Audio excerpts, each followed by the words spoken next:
Hi everyone, my name is Elisa Blake and I am a Silver Ambassador with Plexus. And I want to talk to you today about hard work and perseverance and how it pays off in life and in your business.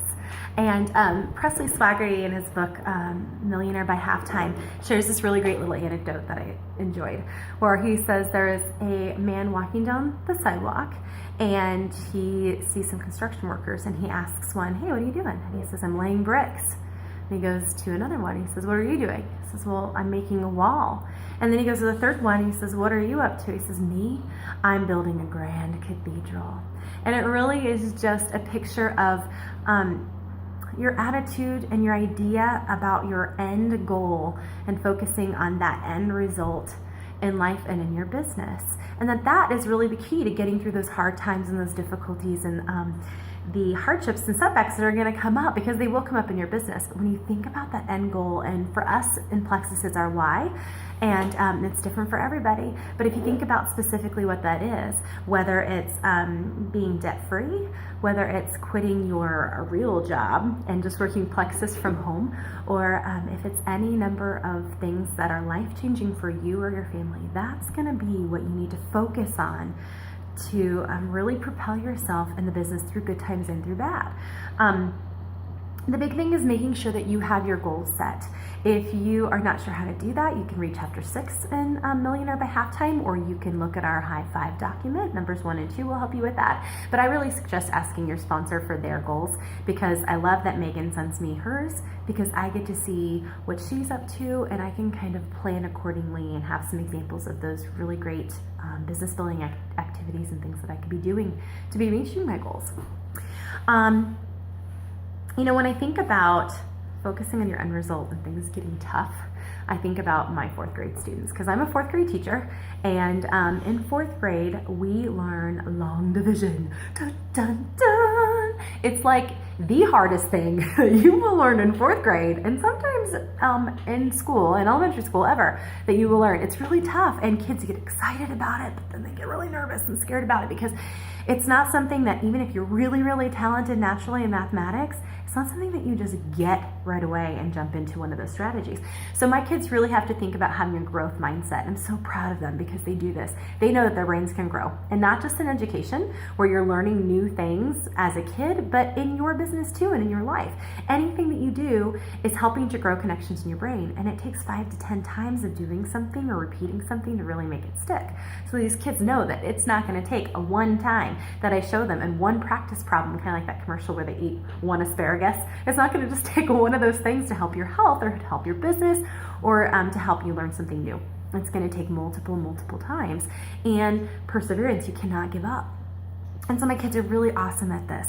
And in my classroom, when we take a look at our goals and our end goal, if we're not making those goals, Presley Swaggerty says, do not lower your goal or take it back. "Oh, I didn't reach gold or some other level here in Plexus within this amount of time that I thought it would be. Oh, I better pull it back and make that goal maybe 5 months from now or something." No. Don't concede. Don't give up. That's going backwards in your business. That's taking your momentum back. Instead, don't take the goal down. Keep the goal. Instead, Presley says, increase your activity. Increase those things that you need to do to meet that goal. Maybe even break it down further by week or by day, and things that you need to be doing to meet that goal. In our classroom, that looks like practicing practice problems, working with a partner, a peer tutor to do that, meeting with Mrs. Blake in a small group and having some one-on-one intensive care, watching some videos at home on math, on different strategies, learning some different strategies. And so my kids are really good at knowing what activities it takes when the going gets tough. What more can I do? And it's the same thing in your business. Increase that activity. Don't decrease that goal. When it comes to income producing activities, the high five will really help you with that. Numbers 3 through 5. And also, let's see, Carissa Casey and Plexus Paladins on December 16th, she put a big old list of examples of income producing activities that you can do in your business daily. And one thing I'm really excited about is my very first Plexus event that's coming up in January, Super Saturday on January 9th. That's my first one, and I'm excited to do that and to be involved in that, because I know it's going to help me to reach my goal for my business. But it can also be those small things that you're doing on a daily basis, the connections you're making with new people, and all of your follow-ups with the people that you've talked to once, because kind of like your brain growing, it takes 5 to 10 times of those contacts and follow-up before people really make a decision to try Plexus, and you're changing lives. So keep with it, focus on that big goal. Lastly, tracking your activity is huge.